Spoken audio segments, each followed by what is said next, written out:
ఎడారిలో సెలయేర్లు. జూన్ 30. మెల్లనైన ఒక కంఠస్వరమును నేను వింటిని. యోబు 4:16. చాలా ఏళ్ల క్రితం ఒక స్నేహితురాలు నాకు నిజమైన శాంతి అనే పుస్తకాన్ని ఇచ్చింది.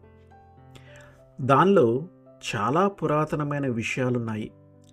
ఆ పుస్తకం అంతటిలో ఒకే ఒక సందేశం మాటిమాటికి కనిపించేది.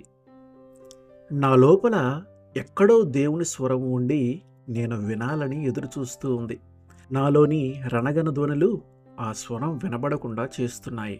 అయితే ఇంకేం, ఆ లోపలి స్వరాన్ని వినడం తేలికే కదా అని నాలోని రొదనంతటినీ తగ్గిద్దామని ప్రయత్నం మొదలుపెట్టాను. వెంటనే కొన్ని వేల గొంతులు, శబ్దాలు నా చెవుల్లో వినబడసాగాయి. బయట నుంచి లోపల నుంచి హోరుమని ఒకటే గొడవ. వాటిలో కొన్ని నా స్వరాలే, కొన్ని నా ప్రశ్నలు, కొన్ని సాక్షాత్తు నా ప్రార్థనలే, మరికొన్ని సోదకుడి సలహాలు, ఇహలోకపు కేకలు, పెడబొబ్బలును. అన్ని వైపుల నుంచి నన్ను నెట్టుకుంటూ, తోసుకుంటూ, గోల పెడుతూ, గజిబిజిగా నన్ను నిలవనీయకుండా చేసినాయి. కొన్ని స్వరాలకు, కొన్ని ప్రశ్నలకైతే నేను నిలిచి సమాధానం చెప్పలేనేమో అనిపించింది. అయితే దేవుడన్నాడు, నిశ్శబ్దంగా ఉండు, నేనే దేవుణ్ణని తెలుసుకో. అయినా ఇంకా నా పీడ తొలగలేదు. రేపటి గురించిన ఆందోళనలు, రేపేం చేయాలి, చేయగలనా అని భయాలు. దేవుడు మళ్ళీ అన్నాడు, నిశ్శబ్దంగా ఉండు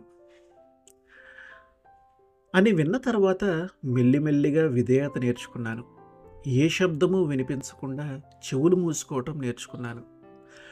కొంతకాలానికి శబ్దాలన్నీ సద్దుమణిగినాయి, లేదా నేను వాటిని వినడం మానేశాను.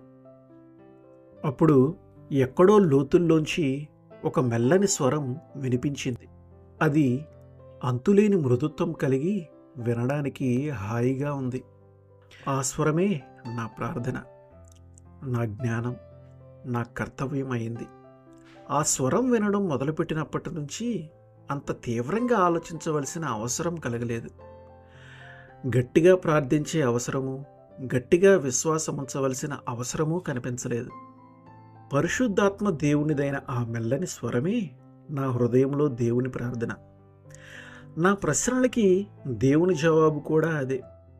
ఆ స్వరమే నాకున్న జ్ఞానమంతటికీ అర్థం, ఆశీర్వాదం అయింది. ఎందుకంటే సజీవుడైన దేవుడే నా జీవితం, నా సర్వస్వం అయ్యాడు. చావు గెలిచి తిరిగి లేచిన మన ప్రభు ఆత్మను మనలో నింపుకునే పద్ధతి ఇదే.